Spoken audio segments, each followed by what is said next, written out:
A very good morning, dear students. This is Paramjeet. We are discussing chapter number 3, that is the accounting principles. Today we will discuss assumptions and conventions. We have already discussed first 3 assumptions, and from fourth point we will start today. So let's start. Fourth point, that is a business entity concept. Business unit should have a completely separate set of books, and we have to record business transactions from firm's point of view, not from the point of view of the proprietor. जो भी accounts बनाए जाते हैं वो firm के point of view से बनाए जाते हैं, और ये जो बुक्स हैं वो उस ऑनर से बिल्कुल, जो बुक्स हैं वो फर्म के पॉइंट ऑफ व्यू से बनाने हैं, और बिजनेस जो है वो फर्म प्रोप्राइटर से बिल्कुल डिफरेंट है. Proprietor is treated as a creditor of the business to the extent of capital invested by him in the business. जो भी पैसा उसने इसमें इन्वेस्ट किया है बिजनेस में, वो सारा पैसा एज ए लोन की तरह ट्रीट किया जाता है, एज ए लाइबिलिटी की तरह ट्रीट किया जाता है फर्म के द्वारा. ठीक है.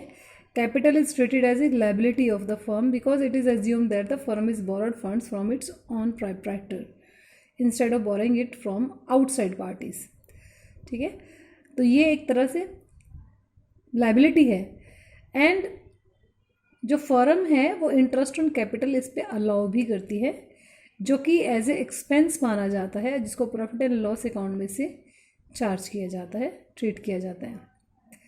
और इंटरेस्ट ऑन कैपिटल प्रॉफिट्स को तो रिड्यूस करता है, और कैपिटल जो कि फर्म, जो कि उस पार्टनर या उस पर्टिकुलर ऑनर की है, उसको वो इंक्रीज़ करता है उसी सेम टाइम पे. ठीक है. So the concept of separate entity is applicable to all forms of business organisation, चाहे वो सोल प्रोप्राइटरशिप है, चाहे वो पार्टनरशिप है, चाहे वो कोई कंपनी है, सभी बिजनेस में ये एप्लीकेबल होगा. So next point is, fifth point is money measurement concept. Only those transactions and events are recorded in accounting which are capable of being expressed in terms of money. सिर्फ हम उन्हीं items को इसमें add करेंगे जो money की terms में express हो रही हैं. ठीक है. For example, accounting does not record a quarrel. अगर कोई झगड़ा हो जाता है किसी मैनेजर के बीच में दोनों में, तो उसको हम इसमें रिकॉर्ड नहीं कर सकते. ऐसे ही कोई स्ट्राइक है या कोई लॉकआउट है, उसको भी हम इसमें रिकॉर्ड नहीं कर सकते. ठीक है. इसके अलावा अगर कोई ऐसी आइटम्स है जैसे कि 5000 kilogram of raw material, 10,000 kilogram of finished goods, 5 machinery, 100 chairs, 20 fans, तो ये इस टाइप में भी आप इसको ऐड नहीं करोगे. तो किस वे में हमें ऐड करना है? In order to make a record of this items, this will have to be expressed in monetary terms. जैसे कि कैश 50,000 रुपीज़ है, तो raw material ₹2,50,000, finished goods ₹5 lakh, machinery ₹20 lakh, chairs 50,000. इस तरह से ये रुपीज़ की फॉर्म में होना चाहिए. तो they are express in common unit, that is common unit of measurement, that is money. Next point is accounting period concept. Accounting period concept actually क्या होता है? The business is intended to continue indefinitely for a long period. हम ये मान के चलते हैं कि एक लंबे टाइम तक हम बिजनेस करेंगे.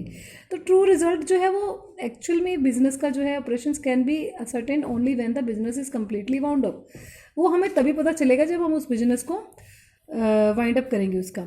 But ascertainment of profit after a very long period, अगर हमें इतने लंबे टाइम बाद हमें अपना प्रॉफिट पता चलेगा, तो मैनेजर जो है या इन्वेस्टर हैं या अदर जो भी लोग इसमें इंटरेस्टेड पार्टीज़ हैं, it will be too late to take corrective steps at that time. तो उस टाइम तक बहुत लंबा टाइम निकल जाएगा और करेक्टिव स्टेप्स नहीं लिए जा सकेंगे. ठीक है. तो मेनली क्या होता है, the users of the financial statement need to know the results of the business in at frequent intervals. तो इस तरह में कुछ इंटरवल के बाद अगर हमें रिजल्ट पता चलते रहेंगे तो हम करेक्टिव एक्शंस लेते रहेंगे. तो entire life of the firm is divided into time interval. हम उस पूरे टाइम पीरियड को इंटरवल्स में डिवाइड कर देते हैं for the measurement of the profits of the business. और हमारे बिजनेस में 12 मंथ पीरियड लिया गया है, इसको अडॉप्ट किया गया है फॉर दिस पर्पस. ठीक है. और इसमें क्या है कि ये फाइनेंशियल ईयर आपका 1 अप्रैल से स्टार्ट होकर 31 मार्च ऑफ द नेक्स्ट ईयर तक चलता है, that is a calendar year के अकॉर्डिंगली. इसी को हम अकाउंटिंग पीरियड कहते हैं इसमें. राइट. तो apart from this companies whose share are listed in the stock exchange are required, तो वो क्वार्टरली भी इसको प्रिपेयर करते हैं. तो उनका जो है वो 3 मंथ पीरियड होता है फाइनेंशियली उस पोजीशन को शो करने का। तो ये डिपेंड करता है, ठीक है। वैसे हमारा अकाउंटिंग पीरियड जो है वो 12 मंथ्स का है, 1 ईयर का, from 1 April to next 31 March. Next point is the 7th point, cost concept, historical cost concept. According to this concept this cost becomes a basis, मतलब हम यहाँ पर क्या करते हैं, ओरिजिनल कॉस्ट पे, जिस कॉस्ट पे आप परचेज करते हैं किसी भी मशीनरी को, आप उसी कॉस्ट पे उसको शो करते हैं यहाँ पर। ये हमारा एक कॉन्सेप्ट है, ठीक है। For example, if a business entity purchase a building ₹20 lakh, it would be recorded in the books at the same figure. इसी फिगर पे हम इसको शो करते हैं। और अभी मार्केट में इसकी वैल्यू चाहे बढ़ जाए चाहे कम हो जाए, तो हम उसको इसमें अपनी बुक्स में रिकॉर्ड नहीं करते। If 2 years later the market value of building, suppose कर लो कि शूट्स अब बढ़ गई to ₹60 लाख हो गई, अब इसकी इंक्रीज्ड वैल्यू हुई है, but will not be orderly recorded in the books of account. इसको तब भी हम बुक्स में अकाउंट नहीं करते। ये भी हमारा कॉन्सेप्ट है, ठीक है। नेक्स्ट है 8th point, that is a dual aspect concept. Dual aspect मतलब यहाँ पर हम double effect. According to this concept, every business transaction is recorded as having a dual aspect. हर ट्रांजेक्शन के 2 इफेक्ट आते हैं। हम already we have done the chapter double entry system, जिसमें हमने ये सब क्लियर किया है। तो in other words, every transaction जो है अफेक्ट्स एटलीस्ट 2 अकाउंट्स, जैसे कि 1 account is debited and other account must be credited. So the system of recording transaction based on the principles is called as double entry system. So it is because of this concept that the 2 sides of the balance sheet are always equal. इसी वजह से हमारे balance sheet की दोनों side equal हो जाती हैं। और हमने इक्वेशन जो की है, अकाउंटिंग इक्वेशन वाला चैप्टर जो हमने करवाया, उसमें हमारी इक्वेशन थी asset is equal to liabilities plus capital. तो जो भी आप उसमें ट्रांजेक्शन आती थी, उसका जो इफेक्ट है कहीं ना कहीं इंक्रीज, और दूसरी साइड भी उसका इफेक्ट आता है। तो या तो दोनों साइड पे इंक्रीज हो रहा है, या फिर एक साइड में अगर हो रहा है तो उसमें एक उतने से इंक्रीज और सेम अमाउंट से डिक्रीज हो रहा है। तो ये इफेक्ट हमने इसमें अकाउंटिंग इक्वेशन में शो किया था। Okay, that is a dual aspect concept. Next is the revenue recognition concept, point number 9। Actually revenue क्या है? रेवेन्यू होते हैं हमारे जो इनकम्स हैं, मतलब हमें यहाँ पर उनको रिकॉग्नाइज करना है। जो हमारे इस साल से रिलेटेड रेवेन्यूज़ हैं, उनको हमें इस साल के अपने अकाउंट्स में जो है शो करना है। और जो रेवेन्यू हमारे नेक्स्ट ईयर से रिलेटेड हैं, उनको हमें नेक्स्ट ईयर के अकाउंट्स में ही इंक्लूड करना है। तो यहाँ रिकॉग्नाइज का मतलब है कि उनको हमें पहचानना है कि ये डिपेंड इस बात पे नहीं करेगा कि आपको कैश में रिसीव हुआ या नहीं। सपोज आपने सेल्स की है 20 जनवरी को और आपको उसकी पेमेंट मिली है अप्रैल में, और आप अकाउंट क्लोज करते हैं 31 मार्च को। तो एक्चुअल में जो पैसा आपको अप्रैल में मिला है, लेकिन वो अर्न किया गया है जनवरी में, तो ये 31 मार्च में इंक्लूड किया जाएगा, चाहे वो कैश में रिसीव तब तक हुआ था या नहीं हुआ था। ओके, तो इट मीन्स यहाँ आपको रिकॉग्नाइज करना है कि वो आपका जो भी रेवेन्यू है या जो भी आपका जो एक्सपेंस है, वो उस पर्टिकुलर ईयर से रिलेटेड है या किस से रिलेटेड है। ओके, तो हमें उसी पर्टिकुलर ईयर में उसको इंक्लूड करना है, उसी साल के अकाउंट्स में। So it should be remembered that the revenue recognition is not related with the receipt of cash. For example, if a firm gets an order of goods of 1st January, supplies the goods 20th January, receives the cash on 1st April, the revenue will be deemed to have been earned on 20th January. So as the ownership of goods was transferred on that day. तो हम यही मानेंगे कि हमारा जो है 20th Jan को ही ये वर्क हुआ, तो ऑनरशिप तभी ट्रांसफ़र हो गई थी, तो हम इसी साल में इसको इंक्लूड करेंगे। Okay, so next point is the matching concept. So this concept is very important for the correct determination of net profit. हम यहाँ मैचिंग किसकी करनी है?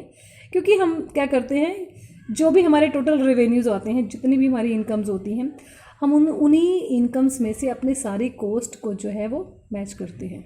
ठीक है, तभी हम बैलेंस निकालते हैं। यहाँ पर हमारे जो अकाउंट्स बनते हैं, उनमें एक साइड डेबिट होती है, क्रेडिट होती है।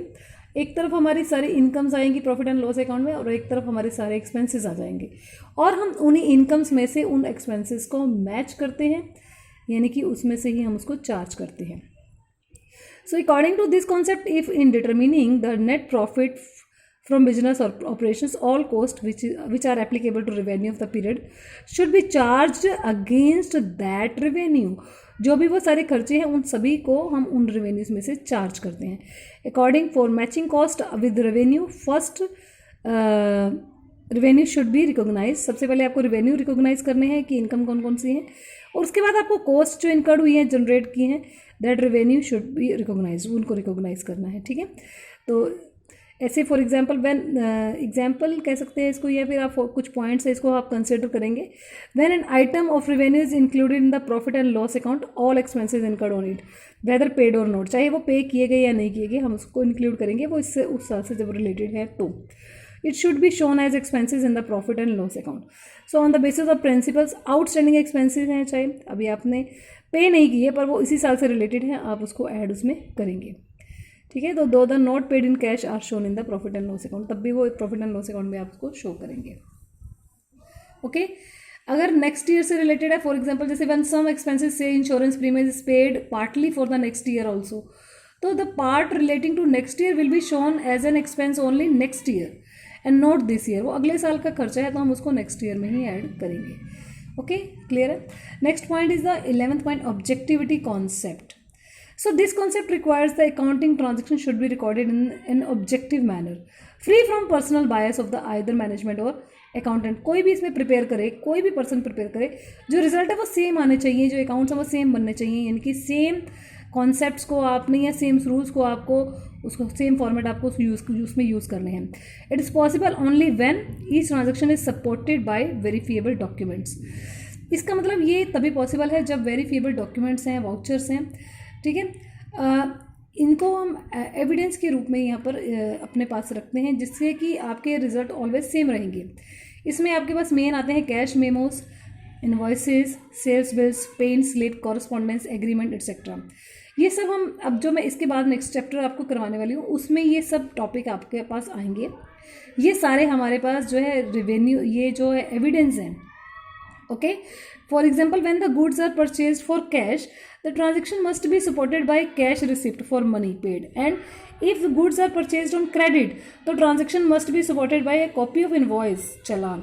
यानी कि ये जो इनवॉइस चालान की मैं बात कर रही हूँ या कैश रिसिप्ट की बात कर रही हूँ, दैट इज़ द डॉक्यूमेंट्स। ये हमारे डॉक्यूमेंट्री एविडेंस हैं ऑफ द ट्रांजेक्शन और provide an objective basis for the verifying the transaction.